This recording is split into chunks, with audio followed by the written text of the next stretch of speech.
See, I just want to open up and thank you for everybody has spoken today. I mean, wow. What you shared here today is just absolutely amazing. And so, Josh, having access to be able to hear Josh, I wanted to meet him today, so I'm going to have to talk to that man. But nonetheless, I want everybody in the Axe Holistic team to stand on up, please. I have my home family, but this is my clinic family that I come to every day, and these are the people that get it done. And so I just appreciate you guys so much. All right. I also want to talk about two very special people that have been kind of sitting under the radar screen tonight. Winona and Gary, can you stand on up? I know, Gary, you don't want to. Josh and Jordan in this clinic and what we're doing here would not be happening unless these two people got together.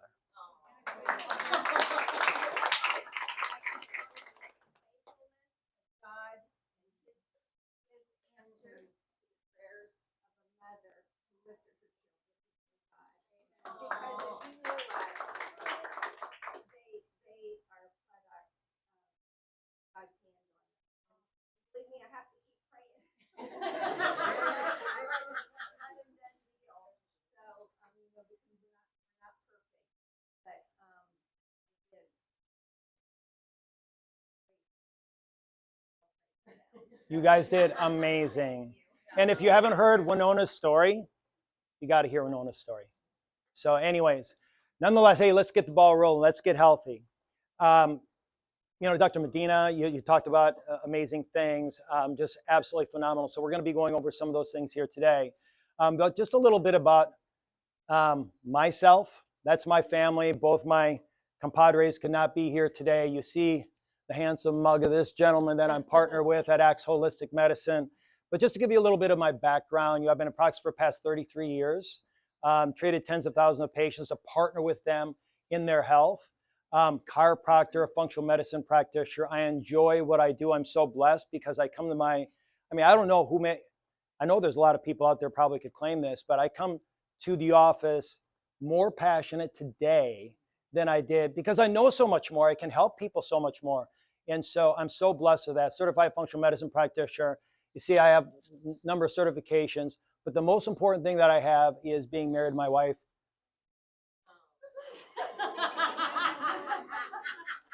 26 years. Everybody knows I'm a crier when I talk about my family, but nonetheless, my son 24 years, and that puts me in a different lens of time that I was at 25. We live in trying times. Who would agree with that? We live in very good trying times, but you know what? There's hope. And we're going to talk about health today. We're going to talk about the amazing healing power of your body if you give it the proper tools and you take the bad things away and then you give it proper time. Dr. Medina, Dr. Alicia told about putting God made into God made, and it really comes simply to that. Simply as that. So, mission, educate, inspire, empower. Hopefully I accomplished that today. We're going to talk about a lot of information, and some of it may scare you a little bit. Some people may have some people in their family that have some challenges. You may have some of these challenges that we're talking about, but I also want to inspire you because your body can heal if you do the proper things, right? I don't want to just share information. I want to give hope, and it's not because of what I'm sharing, it's because of the healing power of your body. I also want to empower you. So we're going to be talking about challenge. We're going to talk about what's going on today, specifically on the brain and the gut and how they relate. And oh my gosh, when I was thinking about what I was going to talk about today, I was thinking, all right, because my mind goes like this. I had so many different things I was going to talk about, but I'm going to talk about some very, very specific things. And the reason why is because when we leave here today, I want you guys to be able to comprehend it, and I want it to be actionable. I want you to be able to go home tonight with your family and have a conversation and ask, can we do this? Can we make these changes? Because when you make changes in your life, it affects everybody around you, positive or negative. It's not just about us. Now, I didn't want to put this slide on up. All right. Now, this is not a political thing, even though I have my political beliefs. Let's keep it in the health realm, right? But I don't really have to say anything, do I? So we know that in 2021, this is not political, just talking about where the priorities were. Guess where the priorities were? Big food, right? Now, guess what the guy on the right-hand side, he's saying, clean out your desk. We have a new sheriff in town. All right, so this is a positive thing. Dr. D'Agostino is talking about the medical community. They are more interested in medical, functional medicine than some of these other things. Functional medicine is one of the fastest growing areas of healthcare out there because people are sick and tired about being sick and tired. And what we want to do is we want to give solutions. So anyways, did I make anybody mad with that one? Hopefully not. All right, right through there. So gut-brain axis, as you see, that's a bi-directional communication. What the gut does affects the brain. What the brain does affect the gut. So what we're going to do is we're going to talk about some really key mechanism that happens in the gut that is tied to chronic inflammation. Now, functional medicine doctors too often say that chronic inflammation is the root cause of all disease. That's absolutely wrong. It's the root mechanism, but it's not the root cause. Chronic inflammation can have so many root causes. Is it lifestyle? Is it diet? Is it stress? Is it toxicity? And usually it's all those combined because the body is resilient. The body is wonderfully made. The body is designed to be optimally healthy if you give it the proper tools and take away the toxins and give it the proper time. So we're going to talk about the mechanism, the root mechanism of all disease. All right, you guys may have heard about these guys. Sorry, the pictures didn't come on up. Hippocrates, the father of?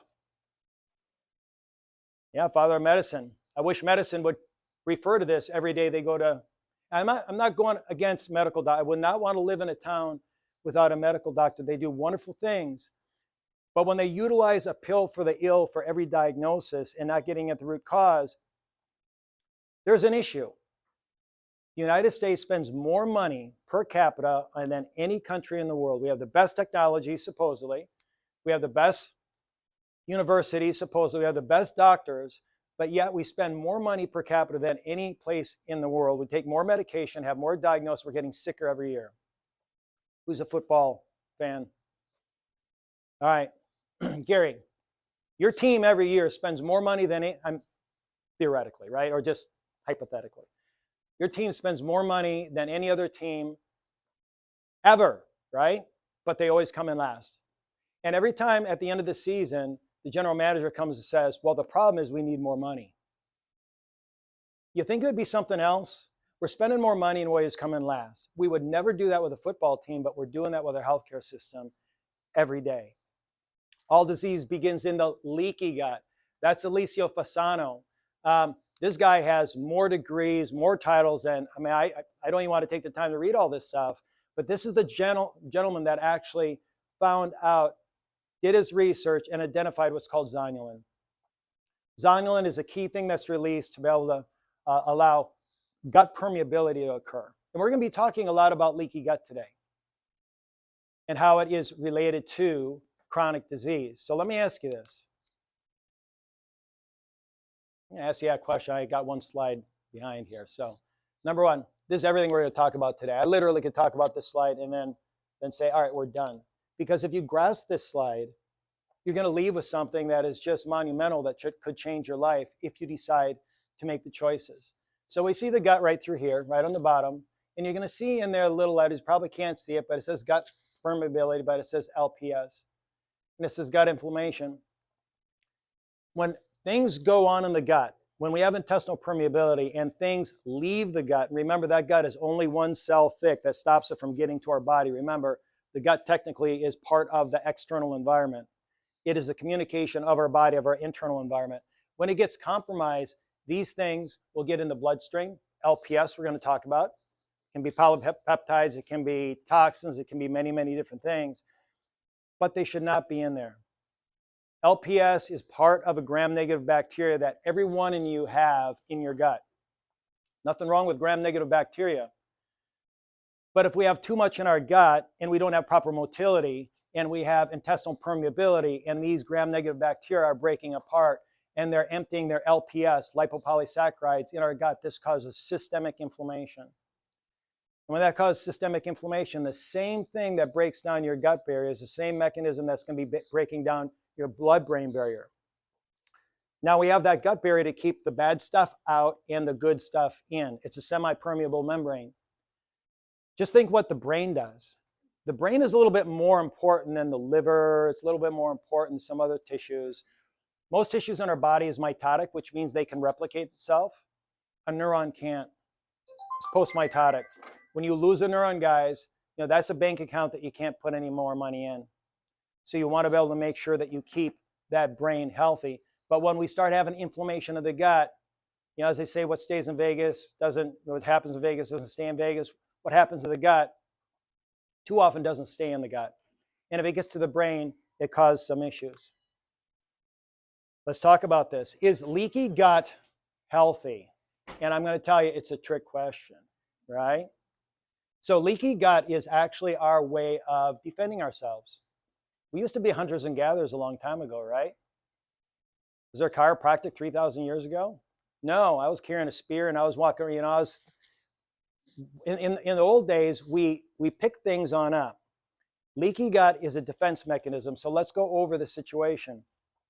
Let's say I pick something up and I think I'm going to eat it, and I eat it. We have what's called toll-like receptor 4 in our upper small intestine. It's basically like a bodyguard. It's a bodyguard sitting at the door saying, you can come in, but you can't. And what happens if things get through with that toll-like receptor 4 is cause intestinal permeability. So is leaky gut healthy? Yes. But remember, we're not always picking things on up, and always, if we learned a lesson back in the old days, right? If we pick something on up and that water came and it caused diarrhea to get things on out or cleanse things on out, we were smarter back then. But what do we do nowadays? The same thing that actually activates toll-like receptor, we're eating almost every meal nowadays. One of the main things that causes activation of toll-like receptor and what's called NF-kappa B, which is inflammatory response, is wheat. Alpha-gliadin, but specifically wheat. Now, I have so many patients when Dr. Alicia was talking about, hey, we have to work with patients. But on the other hand, the reality is, if I'm talking to a patient, they have gut issues, and I say, oh, you're okay to eat wheat. Am I doing them a favor? No, I'm not. Because I know they may not have a symptom in the gut. Remember, only 1 out of 8 people that eat wheat or have intestinal permeability, let's stick with wheat, has a symptom in the gut. They may have joint issues. They may have autoimmune and may be showing up in the skin. They may have brain fog, but it's not showing up in their gut. It's going systemic. But to them, nothing's happening in the gut, so I can eat wheat. If we want to get healthy, guys, if we look at the research, we probably have to change some of the things. If we're looking at the recipe, or if we look at the ingredient list and the things that we buy nowadays, what's in almost everything? Wheat. And we as Americans, right? We like to mess with things. So this good wheat that we used to have back in biblical times, do you think that's the same wheat we're eating right now? No, it's hybridized. It's got glyphosate in it. It's been bastardized, right? There's a lot of changes that are happening. This is toll-like receptor 4. We're not going to spend too much time on this. But we talked about LPS, lipopolysaccharides. That is in the wall of a gram-negative bacteria. And then wheat, what happens here as that gets through, body will cause that intestinal permeability, right? Intestinal permeability is a good thing because the body says we have something bad in here and we need to flush it out. But that happens at lunch. That happens at dinner. That happens in our midnight snack. And we keep on having this toll-like receptor 4, creating intestinal permeability. Anything that you do repetitively, you get better at it, right? So these tight junctions get loose. And then we start having bad things get through the gut. This is an Autoimmune Thyroid Summit, right? So when we're talking about one of the things that is the cause of almost all autoimmune, the gut is usually involved and at the center of it. Remember, chronic inflammation is the root mechanism of all chronic disease. All right, right through here. This is just to back it up. And this is Alicia Fasano's information right through here. So You can look it up. I'm just going to basically say there's two main things that definitively cause intestinal permeability. It doesn't say maybe, it doesn't say 50% of the time. It causes intestinal permeability. Pick your poison, right? If you're going to be the one that is going to continue to eat wheat, if you have gut problems and autoimmune, we're all big boys and girls. We can make our choice, but you have to accept the consequences. Bacteria, basically, let's talk about zonulin release. Zonulin causes intestinal permeability, but basically that's a release of zonulin, cause those tight junctions to get loose. Is exposure to large amounts of bacteria, gram-negative bacteria primarily, and gluten, specifically wheat. Two most powerful. All right, we already talked about this. LPS is the primary activator of the TLR4 and has been shown to be involved in several types of cancers, including pancreatic, liver, colorectal cancer. When TLR4 is activated, zonulin is released. So, oh my gosh, right? If we're eating things that cause lipopolysaccharides to flourish in our gut, and we're eating things that cause intestinal permeability, that's just not a gut ache anymore. That's just not autoimmune. Remember, cancer doesn't develop overnight. Cancer takes time. Autoimmune doesn't develop overnight. It's this chronic inflammatory process that is attacking our body, and our body is very, very resilient until it's not, until we come up with a diagnosis. And then we go to the medical community, and then we get a diagnosis and we get a pill, which is treating the symptom, which is really only your body trying to communicate to you. And then we're ignoring the underlying cause because we don't have the symptom anymore. That's not what we do. So when you sit down in front of Dr. A, Dr. X, myself, we tell you this is not an easy process of getting healthy. Your situation is different. Jenny's different than John's. Everybody's different. But what we're going to do is we're going to dig deep. We're going to find the root cause of what's going on. And then what we're going to do is we're going to make a plan, and you're going to have to make some tough choices. And guess what? Those tough choices are going to have to be done today, tomorrow, next week, next year, and it's going to have to be done on a consistent basis. Or you can stick with your bad habits and accept what you have. So I always tell my patients right up front, we're going to investigate, we're going to find the root causes, but then really it's up to you what you do.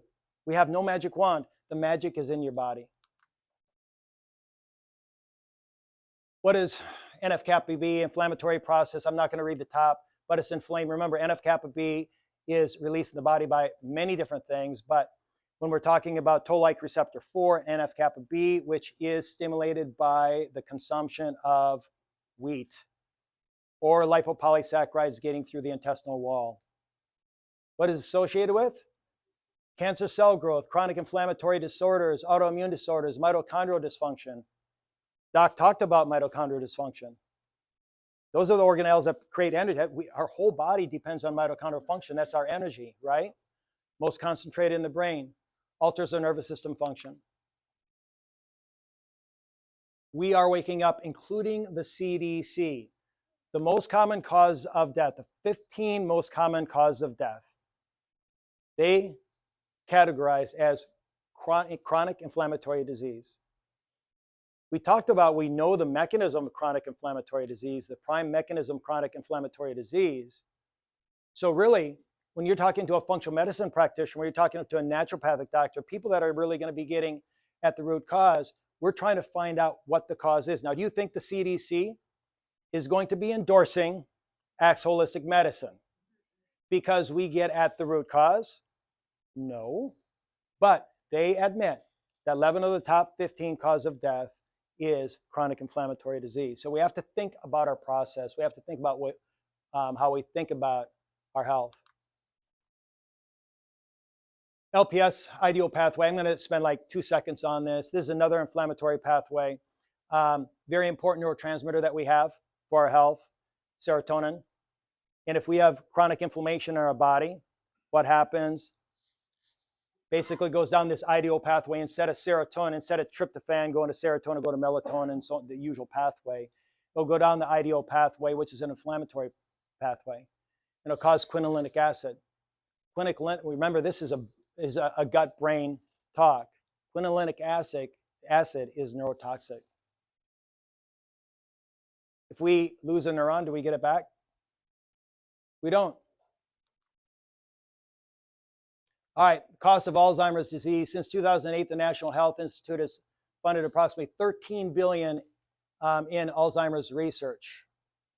There's been a 7-fold increase in Alzheimer's disease and dementia research, and approximately $3.8 billion spent annually. Alzheimer's already costs Medicare, Medicaid $186 billion per year, and the figure will balloon to $750 billion by 2050. You 20-year-olds, you 30-year-olds, you should be thinking about this. I'm going to be long retired. Who's paying for this? If we keep on approaching chronic inflammatory disease and don't get at the root cause, do you think this number's, is the government ever underestimate things? It never underestimates things. I mean, cost-wise, it probably does, right? So it's probably going to be twice as much as this. Who knows? But that's a significant figure, which means it's going to bankrupt our country. Not the military, it's our health, right? So we have to start thinking about, are we going to get at the root cause of what's going on in the gut and affect every tissue in our body, including our brain? I say we have to start thinking and approaching things a little bit differently. By 2050, 150 million cases of Alzheimer's disease are to be estimated. Right now, there's 55 million. Pretty big jump. Total lifetime cost of care of a patient with dementia is estimated to be at $412,000. What was extra $412,000? I don't. So what do we do about this? Remember I said it's going to be educate and inspire. So far it's been kind of a downer, right? But it shouldn't be a downer, because if you're really thinking out of the box, you should be thinking, yeah, hey, Dr. Brenner talked to me about the body can heal itself. That's a positive thing. We have to start thinking a little bit differently. So what do we do about this? Dr. A talked a little bit about this already.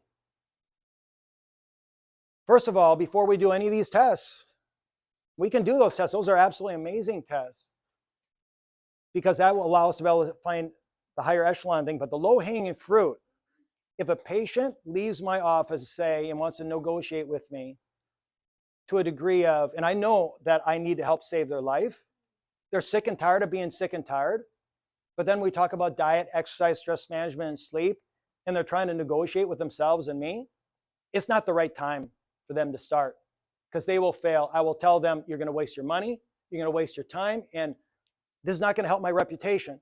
Because when a patient does not get the results, if they don't do the job, guess whose problem it is? It's the doctor's. So I don't accept them as a patient at that time. But when a patient is ready to dig in and say, you know what, my health is my health, it's not my responsibility, it's not the government, it's not my doctor's, and I have somebody that I have faith in right now that's going to guide me through the process, okay, I want to get healthy again. So let's talk about these things as it relates to brain, because we talked about the gut, how it translates to brain, causes neuroinflammation, Alzheimer's, depression, anxiety, brain fog, all these different things. Nutrition. We talked about wheat. Should we be probably cutting out wheat now that you know the research? We probably should, along with any other things that are inflammatory.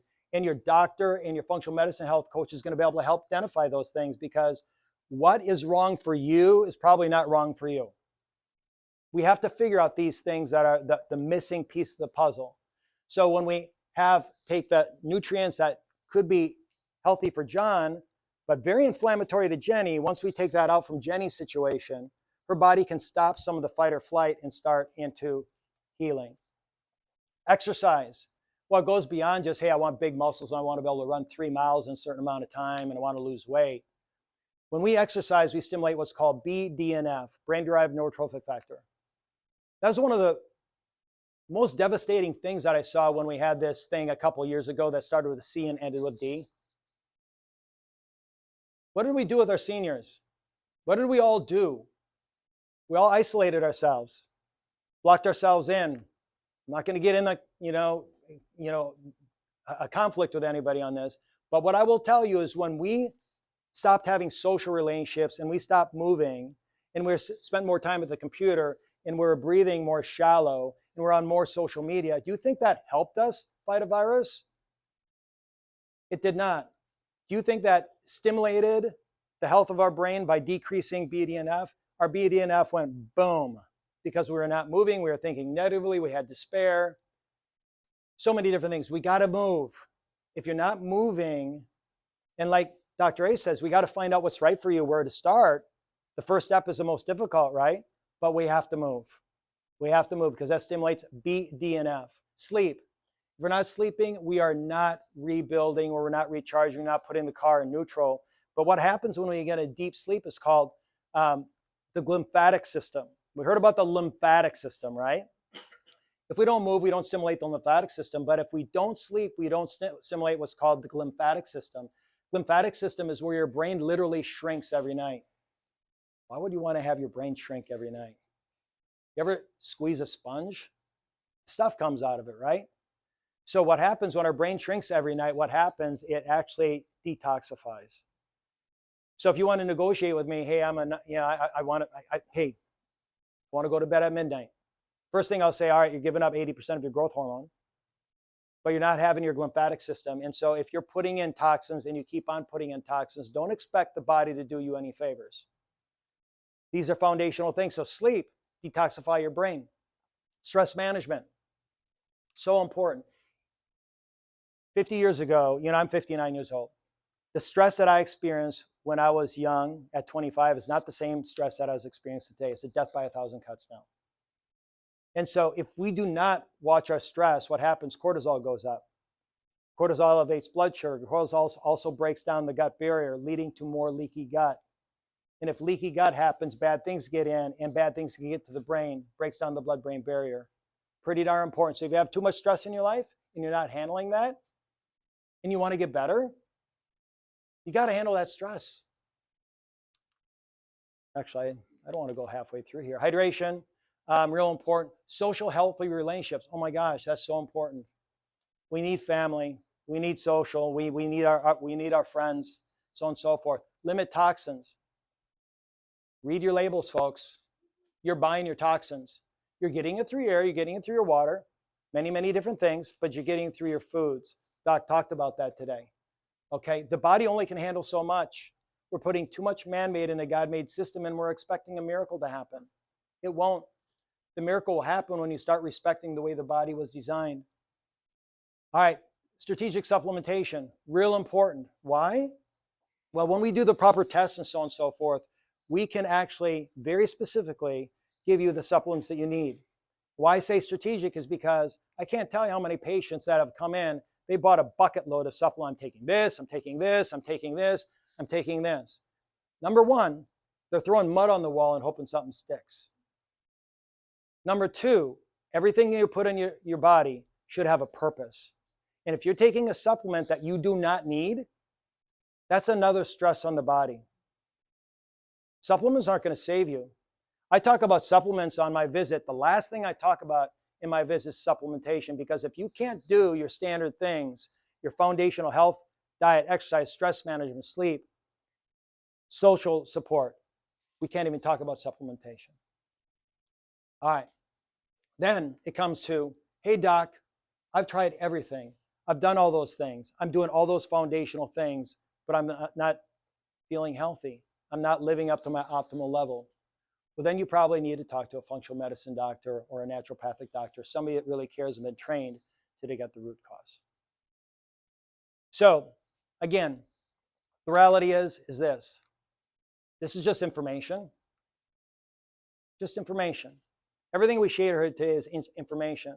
Hopefully you guys leave here with maybe one or two things, maybe three, that say, hey, that registered with me. Maybe I want to start implementing this thing, because the only person that is going to heal you is you. The doctor doesn't heal you. Nobody heals you but yourself. But you got to give your body the proper tools. So I want to congratulate you guys for coming here. The reason why things are changing right now is because of you guys. You guys and the community's become sick and tired, and they want answers. We're here for you. Dr. Axe, me, Dr. Alicia, all our whole amazing team is going to be here to answer any questions that you have. But I want to meet every one of you eventually.